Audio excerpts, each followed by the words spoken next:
Hey, what's up, everybody? It's Andrew Steven, and I love J Ross TV. Hey, here. What's up, y'all? This is your boy J Ross hanging out with my cat Andrew at the dark room, y'all. He getting ready to throw down in about 45 minutes, man. Him and the rest of the crew, man. Just want to get a quick interview with him and talk about, you know, being a pianist. And first of all, what made you want to play piano instead of being a bassist, tuba player? Nothing against bass players. Yeah, actually, I grew up in a musical family. My dad's a pianist, and he went to school for composition and piano. So I grew up around piano a lot. Grew up with Bill Evans records at dinner time, and so it's always been a passion of mine. When I was young, I was kind of really into hip hop and electronic music, and it's kind of like slowly made my way into jazz, and I got bit by the jazz bug. And oh yeah. Haven't turned back ever since. So. Hey, so growing up, did your parents used to throw you out there in front of the relatives and make you play a little chopsticks or Charlie Brown or something? Not really. No, actually it wasn't like touting like your kids. My brother played too. We were just a musical family, and so it wasn't the type of thing that we would shine a light on. It was just what we did. My mom is Hawaiian, so my mom's side of the family is Hawaiian, and they're all hula dancers. So my mom would dance, and her family they all sing and play instruments.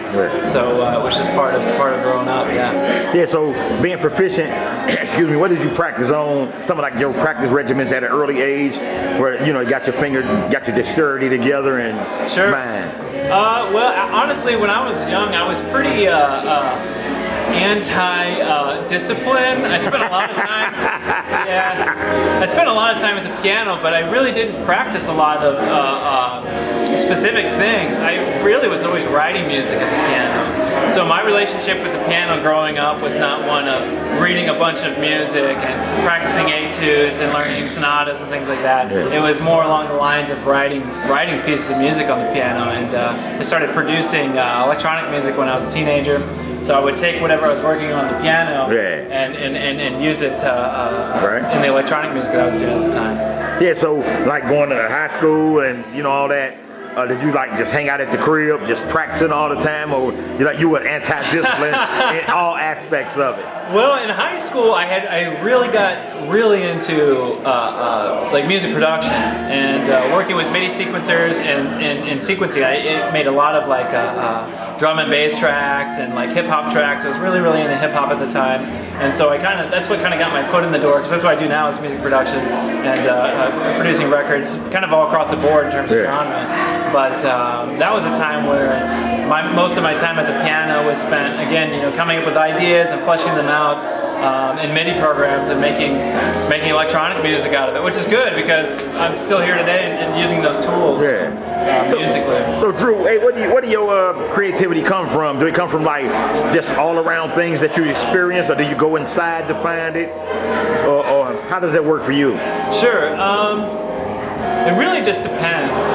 Lately, what's really been inspiring me with this group is, you go to school for jazz and you study the vernacular and the traditions, and you kind of get in this world of playing a lot of the jazzisms and playing things that are, just very typical in jazz, and playing the standards. And God forbid should you ever touch a synthesizer or anything like that. And so for this group, what's really been inspiring is using the sounds and programming patches. So most of these tunes, sometimes you'll hear a piano, sometimes you hear Rhodes, and a lot of it is synthesizers, a lot of it is different patches I programmed on the keyboard that I also pair with my laptop. And so when I've been sitting and writing for this group, which is called Textures, I'm really thinking in terms of like going back to those days of making lo-fi hip-hop music, making electronic music, and letting the sounds really guide me. And so that's what's been the most inspiring, is not really thinking so much as a jazz player, but just thinking about writing for the sounds themselves. Hey, so tell folks where they can find you, man. They want to hook up with you and purchase some of your stuff, or just hang out and talk with you, man. Yeah. You can actually check out my website. It's called AndrewStevenProductions.com. There's a bunch of stuff on there. There's records that I've done for other people, stuff that I'm working with other artists, as well as my own music. So hop on there. You can also catch me on Facebook just under my own name, Andrew Steven, Stephen. No V in there.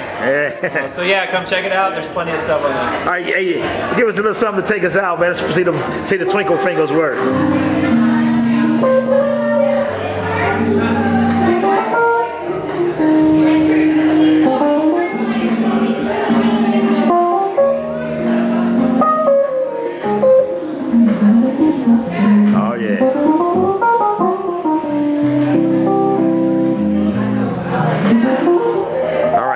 This your boy J. Ross, hanging out with my cat pianist Andrew Stevens. We at the Dark Room live in St. Louis.